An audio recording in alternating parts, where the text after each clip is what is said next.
నేను సాంగత్యము చేయను, వేషధారులతో పొందు చేయను. దుష్టుల సంగము నాకు అసహ్యం. భక్తిహీనులతో సాంగత్యము చేయను. నిర్దోషినని నా చేతులు కడుక్కొను. యెహోవా నీ బలిపీఠము చుట్టూ ప్రదక్షిణము చేయుదును. అచట కృతజ్ఞతాస్తుతులు చెల్లించును. నీ ఆశ్చర్య కార్యమును వివరించును. యెహోవా నీ నివాస మందిరమును, నీ తేజో మహిమను నిలుచు తరమును నేను ప్రేమించుచున్నాను. పాపులతో నా ప్రాణము చేర్చుకుము. నరాంతులతో నా జీవమును చేర్చుకుము. వారి చేతులు దుష్కార్యములు కలవు. వారి కుడి చేయి లంచముతో నిండి ఉన్నది. నేను యథార్థవంతుడనై నడుచుకొనుచున్నాను. నన్ను విమోచింపుము, నన్ను కరుణింపుము. సమభూమిలో నా పాదము నిలిపి ఉన్నాను. సమజనములలో యెహోవాను స్తుతించెదను. ఈ కొద్ది మంది దేవుని పరిశుద్ధ నామానికి మహిమ కలుగును గాక.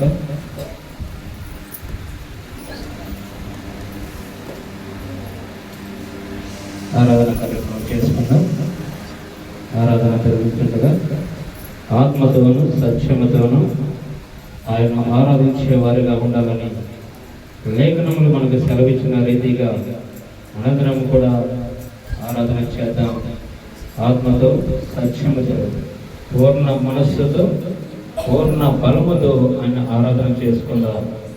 కళ్ళు మూసుకొని మీ రెండు చేతులు తండ్రి అయిన దేవుని యొక్క సింహాసనం వైపు చూపించినట్లయితే మీకు కావలసిన ప్రతి అవసరతలో ఆ దేవాది దేవుడు పరమందు సింహాసనమందు ఆశ్రయుడైన ఆ కనికర పూర్ణుడు మీ అందరికీ ధారాళముగా తన దీవెనలను ఆశీర్వాదము మీ పైకి వచ్చేలాగున, మీకున్న ప్రతి సమస్యను ఆయన విడిపించేలాగున ప్రతి ఒక్కరూ ఆరాధన చేయండి. మీ విజ్ఞాపనలను, మీ యాచనలను ప్రభు యొక్క పాదములకు సమర్పణ చేసుకోండి. దేవునికి స్తోత్రం, స్తోత్రం, స్తోత్రం, స్తోత్రం, స్తోత్రం, స్తోత్రం, స్తోత్రం, స్తోత్రం. పరిశుద్ధుడా స్తోత్రం, స్తోత్రం, స్తోత్రం. రాజులకు రాజా స్తోత్రం, స్తోత్రం, స్తోత్రం, స్తోత్రం. అయా దీనులను కరుణించు వాడా స్తోత్రం, స్తోత్రం, స్తోత్రం. ప్రతి ఒక్కరు స్తోత్రాలు చెల్లించండి. స్తోత్రం, స్తోత్రం. గడిచిన కాలమంతయు కాచి కాపుదల చేసి భద్రపరిచిన దేవా నీకే స్తోత్రం, స్తోత్రం, స్తోత్రం, స్తోత్రం. ఈ దినమున ప్రభువా మమ్మల్ని సజీవుల లెక్కలో నిలిపినందుకై నీకే స్తోత్రం, స్తోత్రం, స్తోత్రం, స్తోత్రం, స్తోత్రం. నానా ఎదుగో ప్రభువా అనేకులు ప్రభువా ఈ దినమున మరణించినారు. గొప్పవారేమి తండ్రి, ధనికులేమి తండ్రి, అనేకులు ఈ దినమున చూడక ఎందరో మరణించి ఉన్నారు ప్రభువా.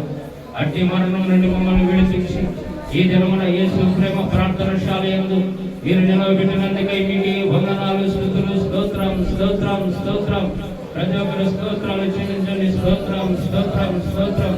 ఎందరో అనారోగ్య సమస్యలతో తండ్రి హాస్పిటల్ పాలై ఉన్నారు ప్రభువా. అట్టి వారి నుండి మా అందరిని విడిపించి ఈ దినమున యేసు ప్రేమ ప్రార్థనశాలలో మీరు నిలవబెట్టుకున్నందుకై మీకే వందనములు, స్తోత్రములు చెల్లించుకుంటున్నాము తండ్రి. స్తోత్రం, స్తోత్రం, స్తోత్రం, స్తోత్రం, స్తోత్రం. పరిశుద్ధుడా నీకే స్తోత్రం, స్తోత్రం, స్తోత్రం, స్తోత్రం. నీతి సూర్యుడా నీకే స్తోత్రం, స్తోత్రం, స్తోత్రం, స్తోత్రం, స్తోత్రం. ప్రభువా ఇదిగోనైనా మా ఘోరాతి ఘోర పాపముల చేత పట్టబడి ఉన్న మమ్మల్ని ప్రభువా అపవాది చెర నుంచి విడిపించిన దేవా నీకే వందనాలు, స్తుతులు, స్తోత్రాలు చెల్లించుకుంటున్నాం ప్రభువా. అలాగే నేను అపవాది వాడి వేస్తున్న ప్రతి అగ్ని బాణము నుండి మమ్మల్ని మమ్మల్ని విడిపిస్తున్నందుకై నీకే వందనములు స్తుతులు స్తోత్రాలు చెల్లించుకుంటున్నాము ప్రభువా. ఇదిగోనైనా అపవాది చరణ పడి ఉన్న వారి అందరినీ తండ్రి మీరు విడిపించి ఈ దినమున యేసు ప్రేమ ప్రార్థన శాలను నిలబెట్టుకున్నందుకై మీకే వందనాలు స్తుతులు స్తోత్రాలు చెల్లించుకుంటున్నాము తండ్రి. స్తోత్రం స్తోత్రం స్తోత్రం స్తోత్రం స్తోత్రం నాయనా. ఈ రోజు సజీవునిగా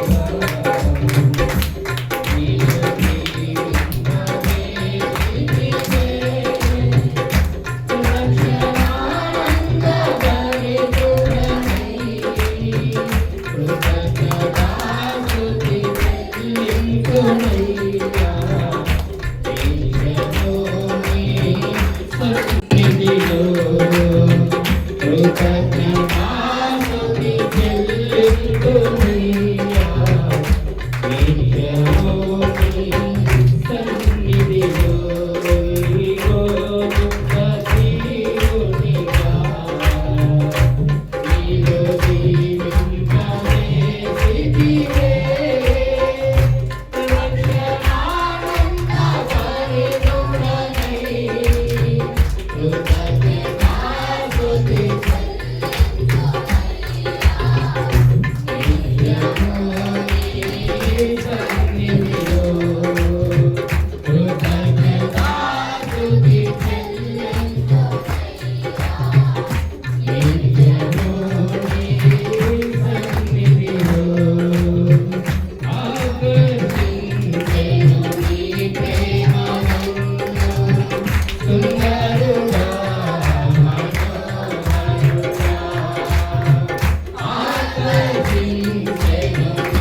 Yeah.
చేత కాదయ్యా, మీ ఆత్మ చేత జరిగింపబడుచున్న ఈ పరిచర్య అంతటిని ప్రభువా మీ పరిశుద్ధాత్మ యొక్క సహవాసం మాకు తోడుగా ఉంచి నాయన మీరు నడిపిస్తున్న విధానానికై మీకు వందనాలు స్తుతులు స్తోత్రాలు చెల్లించుకుంటున్నాం ప్రభువా.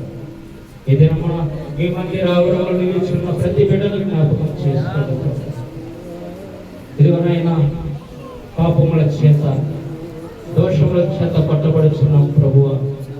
మీకు ఇష్టమైతే మీ చిత్తమైతే తండ్రి మీ యొక్క పరిశుద్ధాత్మ అగ్నితో తండ్రి మా నాలుకలను కాల్చండి ప్రభువా, మా హృదయాలను కాల్చండి తండ్రి. ఇదిగో ప్రభువా మీ మందిరంలో నివసించుతున్న మీ బిడ్డలందరినీ తండ్రి పరిశుద్ధాత్మ నుంచి అభిషేకించమని అడుగుతున్నాను ప్రభు. ప్రతి ఒక్కరి పైన ఈ పరిశుద్ధాత్మను వారులాగా తండ్రి మీరే ఆవరింప చేయమని అడుగుతున్నాను తండ్రి. మాలో ఒక్కొక్కరి మీద మీ ఆత్మను తండ్రి కుమ్మరించమని అడుగుతున్నాను తండ్రి. ఎందుకంటే నాయన దీనులను కరుణించేవారు, దరిద్రులను దరిచేర్చుకునే గొప్ప తండ్రి కాబట్టి తండ్రి అడుగుతున్నాము నాయన. ఇదిగో ప్రభువా ఈ దినమున తండ్రి మరి మీ వాక్య భాగంలో వెలుచుండగా తండ్రి మీ దీనులు ప్రార్థించుండగా తండ్రి మీ ఆత్మను సంచరింప చేయండి. మీ ఆత్మ ద్వారా తండ్రి మీ బిడ్డతో మీరు మాట్లాడండి ప్రభువా. అయినా ఇక్కడ నిలబడి మాకు వర్తమానమును పంపిస్తున్న దేవా మీకు వందనాలు తండ్రి. నిలబడిన బిడ్డను స్వాధీనం తీసుకొని మీరే మాట్లాడమని బిడ్డను నోటుగా వాడుకోమని ప్రార్థిస్తున్నాం తండ్రి. కృప చూపించండి, కనికరించండి ఆయన. మీకే వందనాలు స్తుతులు స్తోత్రాలు చెల్లించుకుంటూ తండ్రి మిగతా కార్యక్రమం పాదాలను సమర్పణ చేసుకుంటున్నాం తండ్రి.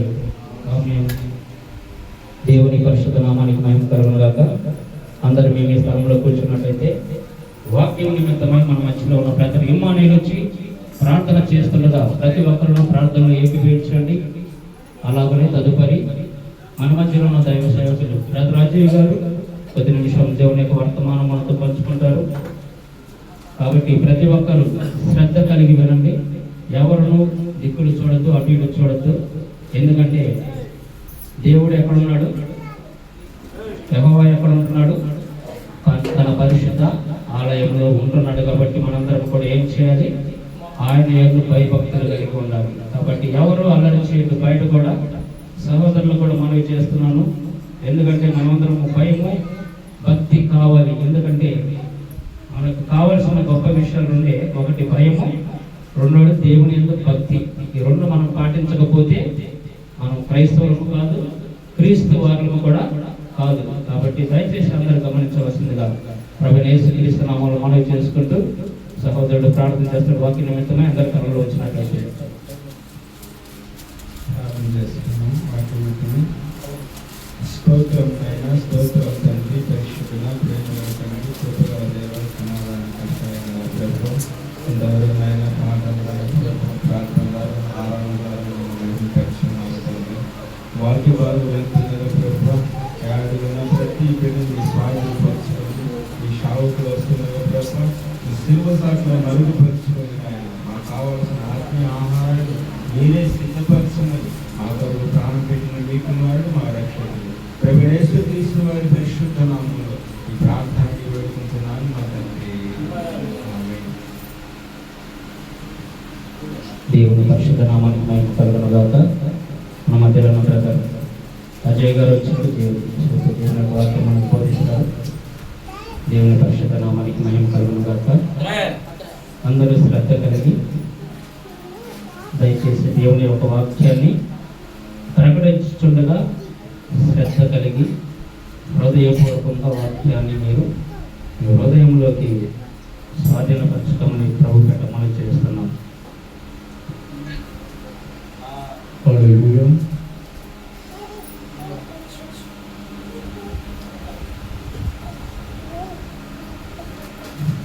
అందరూ సంతోషంగా ఉన్నారు.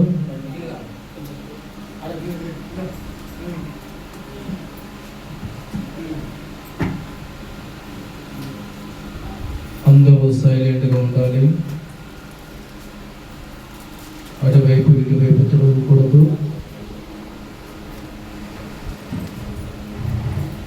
ఎవరు మాట్లాడకూడదు.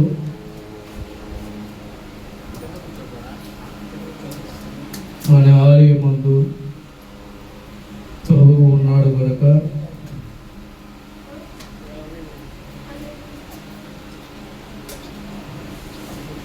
అయ్య బాబు చెప్పేది వాళ్ళు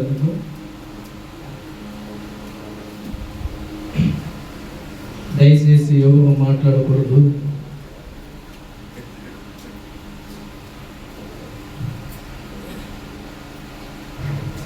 దావీదు మహారాజు రాయబడిన మాటలు మనం జ్ఞాపకం చేసుకుందాం. ప్రభువు ఆత్మచేత రాయబడిన మాటలు కీర్తనల గ్రంథము 34వ అధ్యాయము 10వ వచనం చదువుకుందాం. ప్రియమైన దేవుని బిడ్డలారా, సింహపు పిల్లలు లేమి గలవై ఆకలగొనును యెహోవాను ఆశ్రయించు వారికి ఏ మేలు కొదువై ఉండదు. దేవునికి స్తోత్రం కలుగును గాక.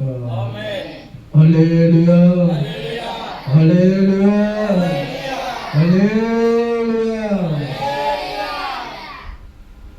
దేవుని మహాకృపను బట్టి ఈ అవకాశం ఇచ్చిన తోటి సహోదరుల పాస్టర్ దైవజనుల గారికి హృదయపూర్వక వందనాలు తెలియజేస్తున్నాను. అలాగే కూడి వచ్చిన మీ అందరికీ వందనాలు తెలియజేస్తున్నాను.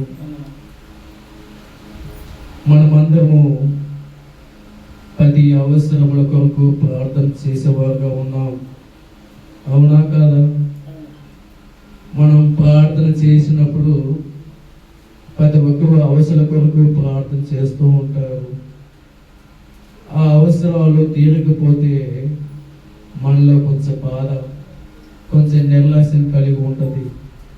ఈ యేసు ప్రేమ ప్రార్థన సేవలలో మన ప్రభు అయిన యేసుక్రీస్తు ప్రభువుల వారు మాట్లాడుతున్న మాట ఏంటంటే, దావీదు రాసిన కీర్తనల గ్రంథము 34వ అధ్యాయము, సింహపు పిల్లలు లేమి గలవై ఆకలగొనును యెహోవాను ఆశ్రయించు వారికి ఏ మేలు కొదువై ఉండదు. పిల్లలారా,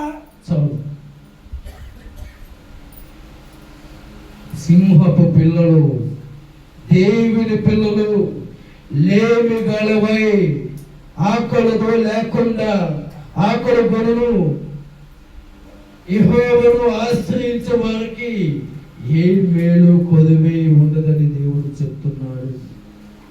నిజమండి.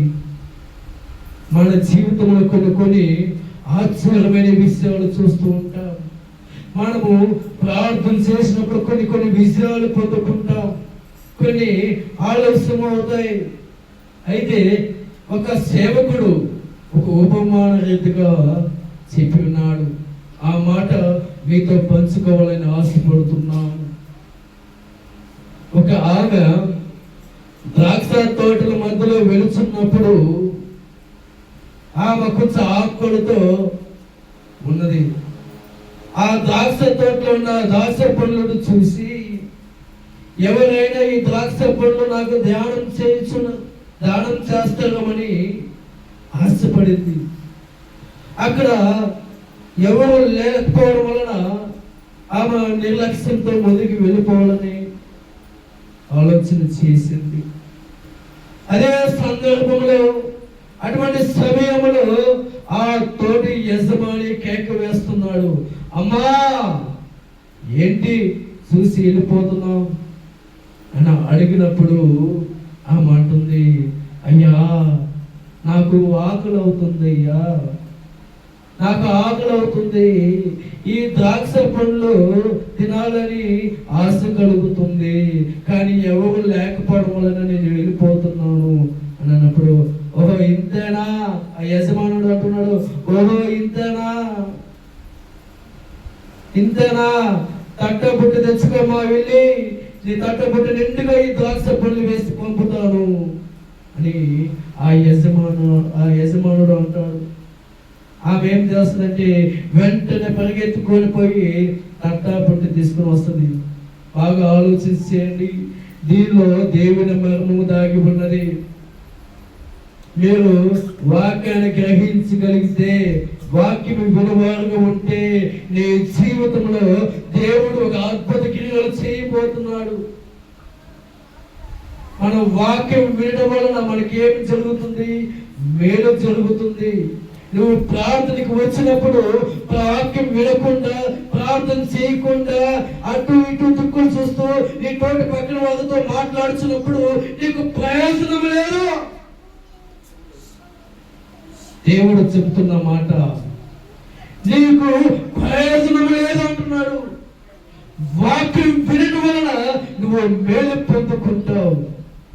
అయితే ఆమె పరిగెత్తుకుంటూ పోయి తట్టబుట్ట తీసుకుని వచ్చింది. తీసుకుని వచ్చి ఆ యజమానుడి చేతిలో పెట్టింది. ఆ యజమాను తట్టబుట్ట తీసుకొని, అమ్మా నువ్వు ఇక్కడే ఉండు, ఈ గేట్ దగ్గర ఉండు, నేను పోయి ద్రాక్ష పళ్ళు తీసుకొని వస్తాను, సమృద్ధిగా తీసుకువెళ్ళు అని చెప్పి ఆ యజమానుడు తోటికి వెళ్ళాడు. 10 నిమిషాల్లో వస్తానని చెప్పి వెళ్ళాడు. 10 నిమిషాలు అయింది, 20 నిమిషాలు అయింది, గంట అయింది, 2 గంటలు అయింది, ఆలస్యమైంది. ఇంకా ఆమె అనుకుంటుంది, ఈ మాయదారుడు నన్ను మోసం చేసిండు, తట్టబుట్ట కోసం నన్ను వాడుకున్నాడు, ఇతను నన్ను మోసం చేశాడని చెప్పి ఆమె బాధపడుతూ ఆయన తిట్టడము మొదలు పెట్టింది. బాగా ఆలోచించేయండి. ఆమె ఆ యజమానుడు తిట్టడము మొదలు పెట్టింది. స్థాపనార్థులు పెట్టడము మొదలు పెట్టింది. ఈ మాయదారుడు నన్ను మోసం చేశాడు, తట్టబుట్ట తీసుకురమ్మన్నాడు, ద్రాక్ష పండ్లు ఇస్తానని చెప్పాడు, కానీ ఆయన వెళ్ళాడు, ఇంతవరకు రాలేదు అని చెప్పి ఆమె బాధపడుతూ నిర్లక్ష్యముగా ముందుకు వెళ్తూ ఉంది. ఇంటికి వెళ్ళాలని చెప్పి అనుకుంది. సరే వెళ్తున్నప్పుడు మళ్ళా యజమానుడు కేక వేస్తున్నాడు, అమ్మా అమ్మా ఏంటి వెళ్ళిపోతున్నావు అన్నప్పుడు ఏమనుకుంటుందో, ఈ మాయదారుడు మళ్ళీ కేకలేస్తున్నాడు, మళ్ళీ పిలుస్తున్నాడు, ఇంతకుముందు తట్టబుట్ట తీసుకురమ్మన్నాడు, ఇప్పుడు మళ్ళీ ఏది తీసుకురమ్మన్నాడు అని చెప్పి ఆమె తిట్టుకుంటా ఉంది. వెంటనే ఆయన ఆ ద్రాక్ష పొడిలో తట్టబుట్ట నిండుగా వేసుకొని వచ్చి ఆమెకి ఇస్తున్నాడు. అమ్మా కొంచెం ఆలస్యమైంది, నా కాడ ద్రాక్ష తోట పెద్దది, నిన్ను చూసినప్పుడు, నీ ఆకలి నీ తపన నేను చూసినప్పుడు నాకు ఈ మామూలుగా అయితే ఈ 4 ద్రాక్ష పళ్ళు తెచ్చి నీకు ఇవ్వగలను, కానీ నాకు అలా అనిపించలేదు. జాగ్రత్తగా వినండి.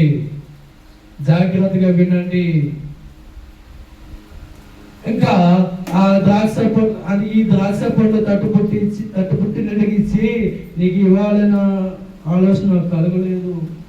నీవు ఆకలితో ఉన్నావు, మంచి తపనతో ఉన్నావు.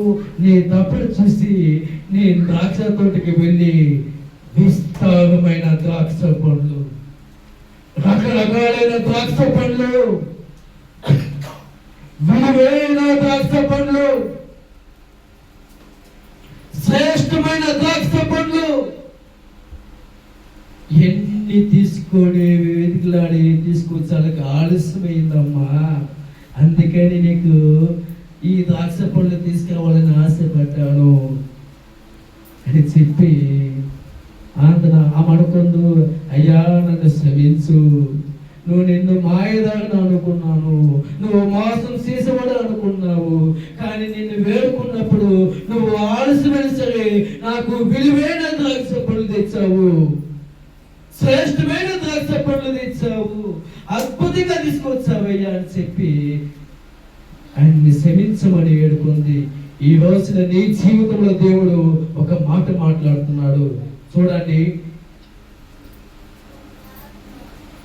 అక్కడ లూకాసు సువార్తలో 18:5 వచనంలో చదువుకున్నట్టుగా, లూకా రాసిన సువార్తలో 18వ అధ్యాయము 5వ వచనం చదువుకుందాం.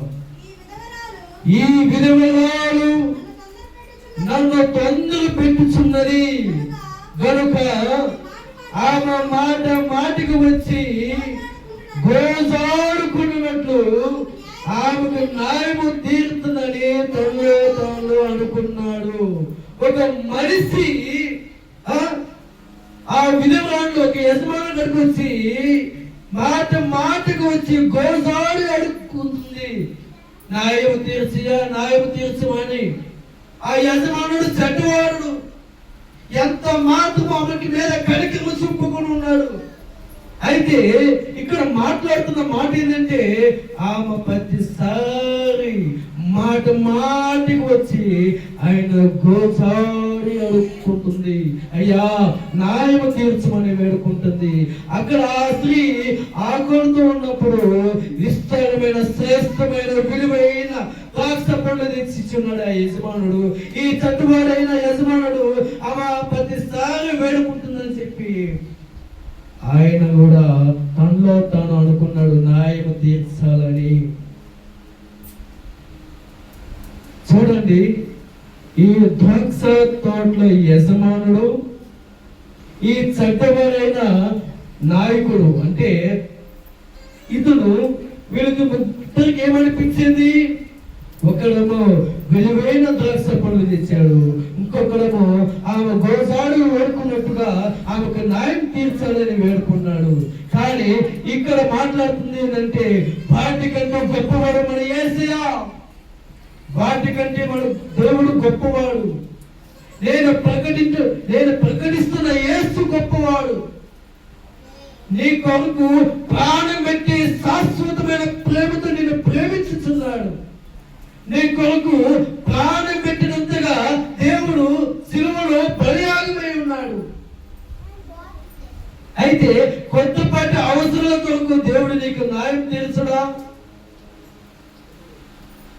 నువ్వు ప్రభుని వేడుకున్నప్పుడు దేవుడు నీకు సహాయం చేయడా? కొంతమంది నిర్లక్ష్యంగా ఆలోచించేసి దేవుడు నాకు సహాయం చేయలేడేమో అని అపవాది వాడికి అవకాశం ఇచ్చి మన జీవితాలు మనం నాశనం చేసుకుంటున్నాం. ఆలస్యమనక దేవుడు గొప్ప కార్యమని చేయబోతున్నాడు. నేను ఆ మాట కూడా మీకు లేఖనాల ద్వారా తెలియజేస్తున్నాను. ఎఫెసీయులకు రాసిన పత్రిక 3వ అధ్యాయము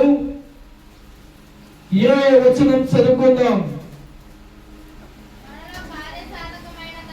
మనలో కార్యసాధకమైన తన శక్తి చొప్పున మనము అడుగు వాటినన్నిటికంటను ఊహించు వాటి అన్నిటికంటను అత్యధికముగా చేయు శక్తి గల దేవునికి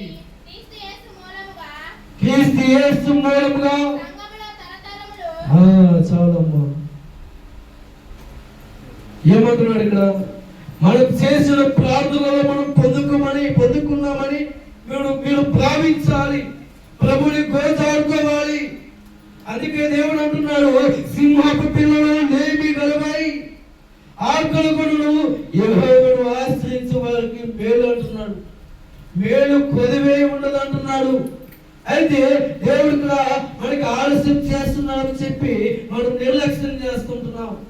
ఒక యజమానుడు ఒక ఆకలి కలిగిన ఆమెకి విస్తారమైన ద్రాక్ష పండ్లు, విలువైన ద్రాక్ష పండ్లు, శ్రేష్టమైన ద్రాక్ష పండ్లు ఎలాగైతే తెచ్చి ఉన్నాడు, యేసు ప్రేమ ప్రార్థనశాలలో వచ్చిన మీరందరికీ శ్రేష్టమైన అవసరాలు తీర్చడానికి నువ్వు ఊహించే వాటికంటే ఏమంటున్నాడు? నువ్వు ఊహించే వాటికంటే అడుగు వాటికంటే అత్యధికముగా చేయగల శక్తి గల దేవుడు మన యేసు ప్రభువు. దేవునికి స్తోత్రం కలుగును గాక, దేవునికి మహిమ కలుగును గాక. అందుకే అంటున్నాడు దేవుడు, సింహపు పిల్లలు అంటే దేవుని పిల్లలమైన మనము లేమిగలవై ఆకలుగలను యెహోవాను ఆశ్రయించే వారికి ఏ మేలు కొదువు ఉండదు. మేము జాగ్రత్తగా ఆలోచించేయండి ప్రేమటి దేవుని పిల్లరా. కొన్ని దినాలు కొన్ని అవసరాల కొరకు మనం ప్రార్థన చేస్తూ ఉంటాము. ప్రార్థన చేసినప్పుడు మన ఆర్థిక విషయంలో ప్రార్థన చేస్తుంటాము, మన సమస్యల కొరకు ప్రార్థన చేస్తుంటాము, మన కుటుంబం కొరకు ప్రార్థన చేస్తుంటాము, మనం ఒక ఇల్లు కట్టుకోవాలని కొరకు ప్రార్థన చేస్తుంటాము, కొంతమంది ఆకలి తీర్చుకోవాలని ప్రార్థన చేస్తుంటాము, రకరకాలుగా ప్రార్థన చేస్తూ ఉంటాము. కొంతమంది దేవుడు న్యాయం తీస్తాడు, కొంతమందికి ఆలస్యం చేస్తున్నాడు. ఆలస్యం చేసినప్పుడు నీలో ఒక తలంపు కలుగుతుంది, అసలు దేవుడు ఉన్నాడా లేడా, దేవుడు ఉన్నాడా లేడనేది కొంతమంది అనుకుంటారు. దేవుడు అంటున్నాడు, బుద్ధిహీనుడు దేవుడు లేడని చెప్పి తన హృదయంలో అనుకుంటున్నావు. ఏమంటున్నాడు? బుద్ధిహీనులు దేవుడు లేడని తన హృదయంలో అనుకుంటున్నావు, అందుకే వాళ్ళని వ్యర్థతనముగా, వాళ్ళ జ్ఞానం అంట వ్యర్థతనముగా పోషించున్నాడు. అయితే దేవుని యందు కనిపెట్టుకున్న వారు జ్ఞానవంతులు. వారు ఏ విషయంలో అయితే ప్రార్థన చేస్తున్నారో ఆలస్యం అనక గొప్ప కారణాలుగా గొప్ప గొప్ప అద్భుతమైన జీవితాల్లో నీ జీవితంలో కార్యం చేయబోతున్నాడు. కాబట్టి మనమందరము యేసు ప్రేమ ప్రార్థనశాలలో వచ్చిన మనము దేవుని యందు నమ్మకంగా ఉండాలి. అలాగనే మత్తయి సువార్తలో చదువుకుందాం. బ్రహ్మడు దేవుని బిడ్డగా మత్తయి సువార్త 7వ అధ్యాయము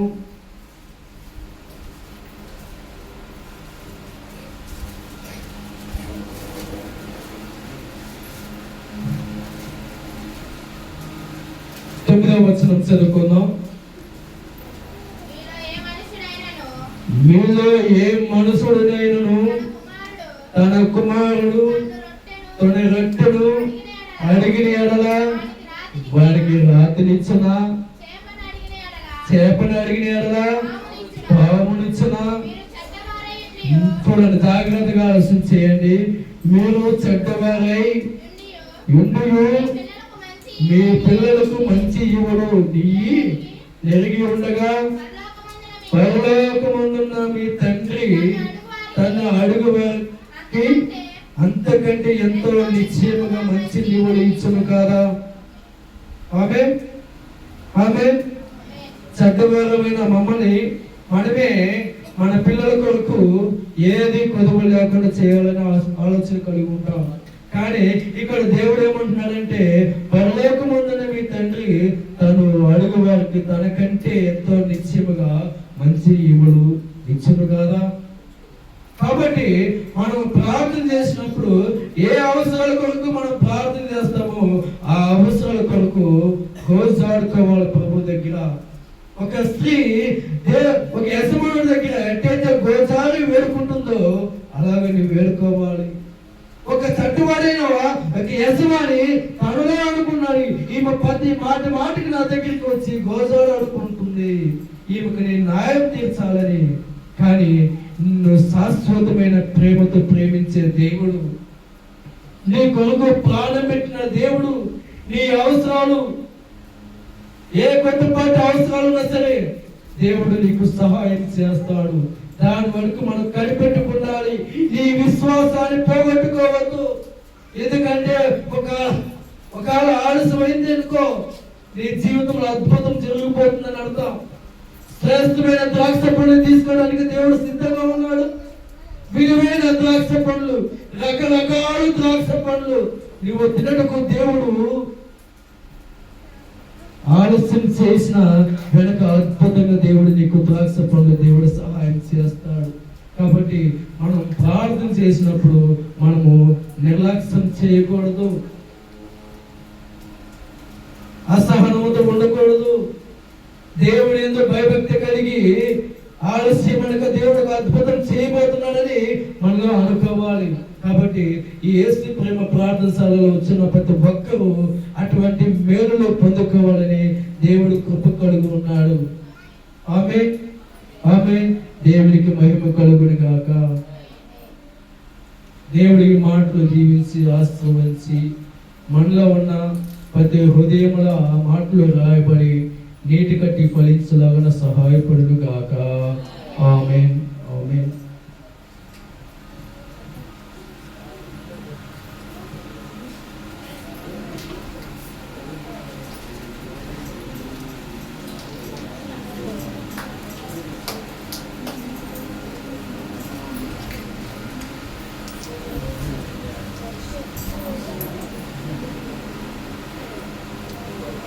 పరిశుద్ధ నామానికి మహిమ కలుగును గాక. ఇంతవరకు వ్యవసాయకులు దత్తరాజయ్య గారు దేవుని యొక్క వర్తమానంలో మనకు వినిపించినారు కనుక వాక్యము ఏమై ఉన్నది, నమ్మదగినదై ఉన్నది. వాక్యము యథార్థమన్నై ఉన్నది. రెండవ మాటలు చాలా ప్రాముఖ్యమైనది. ఈ దినమున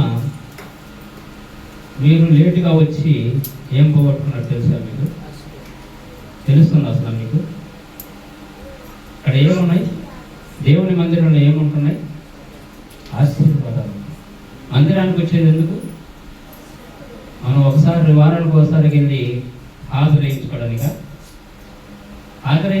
మనం వస్తున్నాం. చదువుకునే వాళ్ళు చాలామంది ఉన్నారు. వాళ్ళకు పీరియడ్స్ ఉంటాయి అన్నమాట. First period, second period, third period, fourth period అని ఇట్లా 4 క్లాసులు ఉంటాయి. ఈ 4 క్లాసులలో కొంతమంది మొదటి క్లాస్కి పోయే వాళ్ళు ఉన్నారు. కొంతమంది దేనికి మొదటి క్లాస్కి వెళ్తారు? వాళ్ళు హాజరించుకోవడానికి. కొంతమంది హాజరించుకొని వెళ్ళిపోయే వాళ్ళు ఉన్నారు. వాళ్ళలో కొంతమంది ఏంటంటే శ్రద్ధ కలిగి చదువుకునే వాళ్ళు ఉంటారు. కొంతమంది దొంగలు ఉన్నారు, కొంతమంది మంచి వాళ్ళు ఉన్నారు. కొంతమంది 2వ పీరియడ్కి పోయే వాళ్ళు ఉంటారు. 2వ పీరియడ్కి పోయిన వాళ్ళకి ఫస్ట్ పీరియడ్లో ఏం జరిగిందో వాళ్ళకి తెలిసిందా? మొదటి క్లాసులో ఏం జరిగిందో వాళ్ళకి తెలిసిందా? తెలియదు కదా. మరి తెలియనప్పుడు 2వ క్లాస్కి వచ్చి కూర్చొని ఏం చేస్తారు వాళ్ళు? సరే, 2వ క్లాస్కి కూడా కొట్టే వాళ్ళు ఉన్నారు. 3వ క్లాస్కి వచ్చానండి, ఈ 2 క్లాసులు వాళ్ళకి అర్థం కావుగా. అప్పుడు ఏం చేస్తారు? ఫస్ట్ క్లాస్లో ఉన్నాడు కడిపి అంటే ఫస్ట్ పీరియడ్లో ఏం చెప్పారట, ఫస్ట్ క్లాస్లో ఏం చెప్పారని అడిగేవాళ్ళు ఉన్నారు. కొంతమంది అడగకపోయినా పర్లేదు. కాబట్టి ఇలా అన్ని క్లాసులు ఉంటాయి స్కూల్లో. అంటే ఫస్ట్ పోయిన వాడు కొంతమంది ఏం చేస్తున్నాడంటే గురువు యొక్క దృష్టిలో వాడు క్లవర్ అంటారు. ఏమంటారు? మంచి చదవరి. ఏంటి? మంచి చదవరి అని వాడికి ఒక సర్టిఫికేట్ ఇస్తాడు సారు, టీచర్ కానీ సార్ కానీ. మరి గురువులకే గురువు అయిన మన యేసయ్య మనల్ని ఎన్ని గంటకి ఇక్కడికి రమ్మంటే మనం ఎన్ని గంటలకు వస్తున్నాం? ఫస్ట్ పీరియడ్కి రాకుండా 2వ పీరియడ్కి వచ్చినా వాడికి బెత్తం దెబ్బలు పడుతుంది. 3వ దానికి వచ్చినా వాడికి బెత్తం దెబ్బలు పడుతుంది. 4వ దానికి వచ్చినా బెత్తం. అసలు రాకపోయినా బెత్తం. తప్పించుకునేవాడు ఎవరు? ఫస్ట్ క్లాస్ ఫస్ట్ వచ్చిన వాడే. వాడు మంచివాడు. అంటే టీచర్ యొక్క దృష్టి కూడా అతని మీదే ఉంటుంది. అందుకనే అంటుంది ఏమంటే దేవుని యొక్క మందిరానికి మనము భయభక్తులతో పరిగెత్తాలి. వారానికి ఒక్కసారి దేవుని మందిరానికి వెళ్తున్నాము. ఆ మందిరంలో మనం మొదటగా ఉండాలి. లేదంటే మనం ఏమవుతున్నామంటే నిరపరాధులం అవుతున్నాము. ఎవరి దృష్టికి? దేవుని యొక్క దృష్టికి మనం నిరపరాధులుగా ఉంటున్నాము. నిరపరాధులుగా ఉండకుండా ఉండాలంటే ఏం చేయాలి? దేవుడిచ్చిన సమయమును మనం రావాలి మందిరానికి. 10 గంటలకని దైవ సేవకుడు చెప్తే 12 గంటలకు వచ్చే విశ్వాసుల్ని నాకు తెలిసి నేను బాప్టిస్ట్ పాలెం గ్రామంలోనే చూస్తున్నాను. అంటే ఇక్కడికి వచ్చే వాళ్ళంతా మన గ్రామంలో కాబట్టి చెప్తున్నది ఏంటంటే 12 గంటలకే వస్తాం. మాకు తెలిసి మా చిన్నతనంలో ఒక సినిమా హాల్ ఉంది, రాఘవేంద్ర థియేటర్ అని ఒక సినిమా హాల్ ఉంది. ఆ సినిమా హాల్లో ఏం జరిగిందంటే 6 గంటలకు స్టార్ట్ చేస్తున్నాడు షో. 6 గంటల నుంచి టికెట్ వేయడము మొదలుపెట్టేది. వాడు సినిమా ఎన్ని గంటలకు వేస్తాడంటే 7:30కి వేస్తాడు. ఎందుకు? హాల్ నిండాలి. అది వాడి వ్యాపారం. ఇక్కడ కూడా అదే క్రమం, మన సంఘంలో కూడా అదే క్రమం. 10 గంటలకు రమ్మంటే 10 గంటలకు వచ్చే వాళ్ళు ఉన్నారు, 11 గంటలకు వచ్చే వాళ్ళు ఉన్నారు, 12 గంటలకి, లాస్ట్కి చివరాత్రికి ఆమెన టైంలో కూడా వచ్చే వాళ్ళు ఉన్నారు. చప్పట్లు కొట్టి దేవుని మనం మైపరుచుకున్నాం. ఈ విషయంలో కూడా మనం దేవుని కనపరచేవాళ్ళమైనా లేటుగా వచ్చేది కాకుండా కూడా కనపరుస్తున్నాం. మంచిది, దేవునికి స్తోత్రం.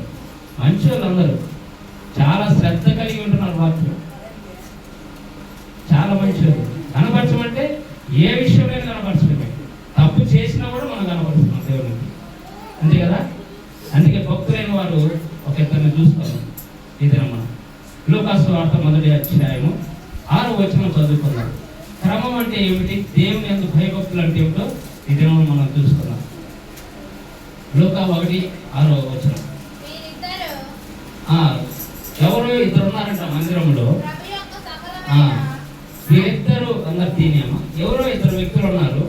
వీరిద్దరు కూడా మందిరానికి ఎలా వస్తున్నారో, దేవుని దృష్టికి ఎలా కనపడకూడదో వీళ్ళు తెలుసుకొని దేవుని మందిరానికి ఎలా వస్తున్నారో చూద్దాం. వీరిద్దరు ప్రభు యొక్క సకలమైన ఆజ్ఞల చొప్పునను న్యాయ విధుల చొప్పునను నిరపరాధులుగా నడుచుకొనుచున్నారంట. సకలమైన ఆజ్ఞలను మరి చదవలేను. ఆజ్ఞల చొప్పునను న్యాయ విధుల చొప్పునను నిరపరాధులుగా ఎక్కడ నడుచుకుంటున్నారు? దేవునికి మందిరానికి పోయి దారిలో నడుచుకుంటున్నారా? దేవుని యొక్క మందిరంలో ఉండి వాళ్ళు నిరపరాధులను పిలుచుకుంటున్నారు. ఎవరు? జకరయ్య, ఎలిజబెత్. వీరిద్దరు క్రమము తప్పకుండా దేవుని మందిరంలో పరిచర్య చేసేవాళ్ళు. జకరయ్య ప్రధాన యాజకుడిగా మందిరంలో ఉన్నాడు. ఎలిజబెత్ తనకు భార్యగా ఉన్నది. కానీ వీళ్ళు ఏం చేస్తున్నారు? ప్రతి నిత్యం కూడా దేవుని మందిరంలో భయముగా వస్తున్నారు. ఎలా వస్తున్నారు? భయముగా వస్తున్నారు. ఇక్కడ ఎంతమంది భయం ఉందో నాకు తెలియదు. మరి నిరపరాధులు అవుతున్నారు, నిరపరాధులుగా నిలబడుతున్నారు. నిజముగా దేవుని దృష్టికి అపరాధులు ఎవరంటే ఆజ్ఞాతిక్రమం చేసిన వారే. మన ఒంట్లో భయం ఉండాలి. ఏముండాలి? మన ఒంట్లో భయం ఉండాలి. ఎప్పుడు ఏం భయం ఉండాలి? ఈరోజు ఆదివారం పెందల కడనే లేచి మగ్దలేన మరి ఎలాగైతే ప్రభువుని ఎదుర్కొనుటకు తన సమాధి దగ్గరికి ఎలాగైతే పరిగెడుతుందో, యేసుని ఎదుర్కొనుటకు, ఎవరిని? యేసుని ఎదుర్కొనుటకు ఎలాగైతే మగ్దలేన మరి వెళ్తుందో, యేసుని కలుసుకోవాలని ఆ ఆశ కలిగి ఉండాలి. ఏ ఆశ? మగ్దలేన మరి కలిగిన ఆశని కలిగి ఉండాలని యేసయ్య అక్కడ మగ్దలేన మరి ఒక సాక్షిగా నిలబెట్టి చూపిస్తున్నాడు. జకరయ్య ఎలిజబెత్ను మీకు సాక్ష్యంగా చూపిస్తున్నాడు. ఇంకా అనేక మంది భక్తులు మందిరానికి ఎలా రావాలో కూడా మీకు సాక్ష్యాలుగా చూపిస్తుంటే మనమైతే ఏం చేస్తున్నాం? ఒక దైవ సేవకుడు చెప్పిన మాట మీకు చాలా సార్లు యేసు ప్రార్థనశాలలో ప్రకటించబడింది. ఇక్కడ 10 గంటలకి మందిరం ఆరంభించబడుతుందంటే 9:30కే యేసుక్రీస్తు ప్రభు వారు ఇక్కడికి వస్తాడు. ఎందుకు వస్తాడంటే ఎక్కడైతే ఇద్దరు ముగ్గురు కూడి నా నామాన ఏకీభవిస్తారో వారి మధ్య నేను ఉంటానని వాగ్దానం చేసిన యేసుక్రీస్తు ప్రభు వారు ఇక్కడ ఉంటాడు. ఆయన అందుకే మిమ్మల్ని టైంకి రమ్మని చెప్పి బ్రతిమలాడుతున్నది. ఏమి సంపాదించుకొని పోతారు? ఉదయమని లేచి 7 గంటలకు వేసి పరిగెత్తే వాళ్ళు ఉన్నారా పనికి? పోరా? అంటే 7 గంటలకు పనికి పోయి సాయంత్రం 7 గంటల దాకా చేసి వచ్చిన ఒక 700-800 కూలీకి అనగా డబ్బులకు ఉన్న విలువ యేసయ్యకి లేదా? యేసయ్య మాటకి లేదా విలువ? లేదా? నా మందిరంలో మీరు ఒక దినం గడుపుట 1000 దినముల కంటే శ్రేష్టం అంట. అంటే 1000 దినాల కూడా కంటే ఎక్కువే. అంతటి ఆశీర్వాదం నేను ఇస్తారని మందిరానికి పిలుస్తుంటే మనం ఏం చేస్తున్నాం? నిర్లక్ష్యం. ఈ దినం ఏంటి నిర్లక్ష్యం? దేనికి కారణం ఏమిటి? ఆదివారం మందిరానికి కంటే ముందు ప్రాముఖ్యమైన పనులు కొన్ని చేస్తాం. ఉదయం అయితే అయ్యగారు వెళ్ళి బస్ స్టాండ్కి వెళ్ళి కేజీ చికెన్ కానీ కేజీ మటన్ కానీ కొట్టించుకొని వస్తారు. దాని పనులు ఉంటాయి. ఎవరు? అయ్యగారు కొట్టించుకొస్తే అమ్మగారు ఏం చేస్తారు? ఆ పనిలో ఉండరు, తిప్పే పనిలో. ఇది మర్చిపోతారు టైం. మంచిదే, తెచ్చుకొని తినడం కూడా మంచిదే. కానీ యేసయ్య ఏమంటున్నాడంటే వారి కడుపే వారికి దేవుడు అంటున్నాడు. ఇటు వారికి శ్రమలు అంటారు. ఏమంటున్నాడు? వారి కడుపే వారికి దేవుడు. తినకుండా వాళ్ళు ఉండలేరు. దేవుడైనా మర్చిపోతారు. నోవహు దినములో పెళ్లికి ఇచ్చుకుంటూ పెళ్లి చేసుకోవచ్చు. ఏం చేస్తున్నారు వాళ్ళు? ఆనందంతో గంతులేస్తున్నారు. ఇదే జీవితం అనుకున్నారు. ముందు మన పనులన్నీ సక్రమంగా పెట్టుకొని ఆ తర్వాతే మందిరానికి వస్తున్నాం. కానీ ఇక్కడ వీళ్ళందరూ ఏం చేస్తున్నారంటే వాళ్ళ పనులన్నీ విడిచిపెట్టి దేవుని మందిరంలో ముందుగా వచ్చి హాజరవుతున్నారు. ఇటు వారు నిరపరాధులు అంటారు. అలా చేయకుండా ఇలాగ లేటుగా వచ్చేవాళ్ళు అపరాధులు. కాబట్టి ఈ హెచ్చరికలు దేవుడి మీద ఎందుకు చేస్తున్నాడంటే, ఎందుకు మీరు అపరాధులుగా ఉండాలి? నిరపరాధులుగా ఉండలేరా? ఆజ్ఞను పాటించలేరా? ఆజ్ఞను పాటించి మీరు సమయంలోకి వస్తే ఏం పోగొట్టుకున్నారో చూద్దాం. సమయానికి రాకపోవడం వల్ల మీరు ఏం పోగొట్టుకుంటున్నారో, వస్తే మీరు ఏమి సంపాదించుకున్నారో చూద్దాం. ఏబుకు రాసిన గ్రంథం 9వ అధ్యాయం 11వ వచనం చదువుకున్నాం. ఏబుకు రాసిన గ్రంథం 9వ అధ్యాయం 11వ వచనం త్వరగా.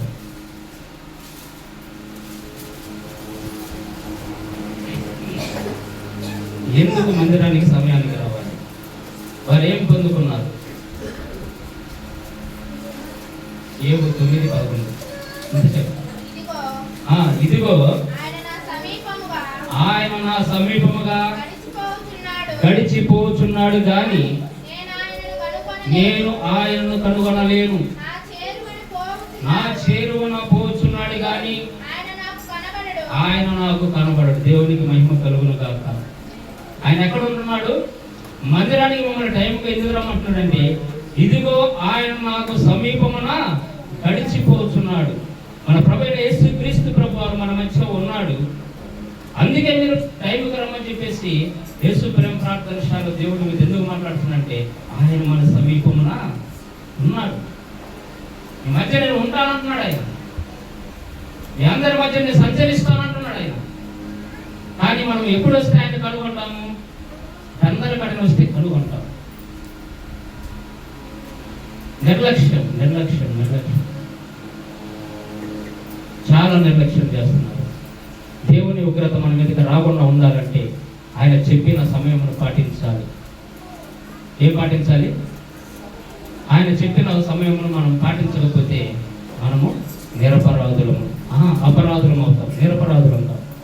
ఎప్పుడైతే వింటామో అప్పుడే నిరపరాధులం అవుతాం, నిందలేని వారిగా ఉంటాం. నిరపరాధులు అంటే దేవుడు ఒక టైమున ఒక సమయంలో మన మీద నింద మోపవలసి ఉన్నది అని అంటున్నాడు. మీ అందరి మీద నేను నింద మోపవలసిన సమయం ఒకటి ఉంది. ఆ నింద నుంచి తప్పించబడాలంటే రేపటి వచ్చే ఆదివారం దినం నుండి మీరందరూ కూడా సమయంను పాటించి 10 గంటలకి స్నానాలకి వెళ్ళకుండా, 10:30కి స్నానాలకి వెళ్ళకుండా, 10:30కి రెడీ అవ్వడానికి వెళ్ళకుండా దయచేసి 9 గంటల రెడీ అవ్వడానికి ప్రయత్నించండి. మీ జీవితంలో దేవుడు ఆశీర్వాదం మెండుగా దయచేస్తారు ఎవరైతే క్రమాన్ని పాటిస్తారు. ఎందుకంటే క్రమము చాలా ప్రాముఖ్యమైనది. ఉపదేశ క్రమములు సంఘమునకు దేవుడు అనుగ్రహించెను.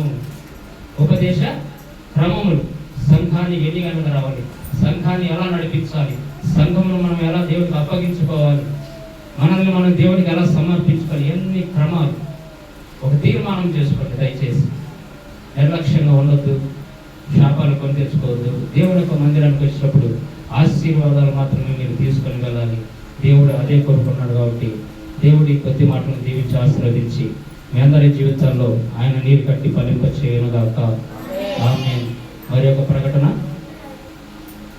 ప్రతిదినము ఉదయం తెల్లవారుజామున ఏకోజామున సెల్యులో కాల్ కాన్ఫరెన్స్ జరుగుతుంది. ఎవరైనా ఆసక్తి కలిగిన వారు ఉంటే మీ నంబర్లో సహోదరుడు అజయ్ గారికి ఇస్తే మిమ్మల్ని యాడ్ చేస్తాడు. కాబట్టి ఉదయకాల సమయంలో ప్రార్థన జరుగుతున్నది కాబట్టి ప్రతి ఒక్కరు పాల్గొనండి.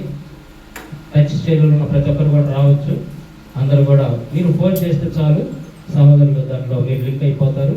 కాబట్టి ప్రతి ఒక్కరు కూడా ప్రార్థనలో ఏకీభవించండి. దేవుని పరిశుద్ధ నామానికి మహిమ కలుగును గాక. ఆమేన్, ఆమేన్. దేవుని యొక్క మహాకృపను బట్టి ఇంతవరకు జరిగించిన ఆయన యొక్క సాహసంతో జరిగించినటువంటి కార్యక్రమం అంతటికి దేవుని కృతజ్ఞతాస్తుతులు చెల్లించుకుంటూ ఎత్తబడిన వాటి గురించి మన మధ్యలో ఉన్న సహోదరుడు అంటోనీ గారు వచ్చి ప్రార్థన చేస్తారు. తదుపరి కానుకలకు సమయం కనుక విలువైన కానుకలను దేవుని యొక్క పరిచర్య కొరకు కృతజ్ఞత కలిగి ఎత్తవలసిందిగా ప్రభు పేట మనం చేస్తున్నాను. ఎత్తబడిన వాటి గురించి ప్రార్థన చేయవలసిందిగా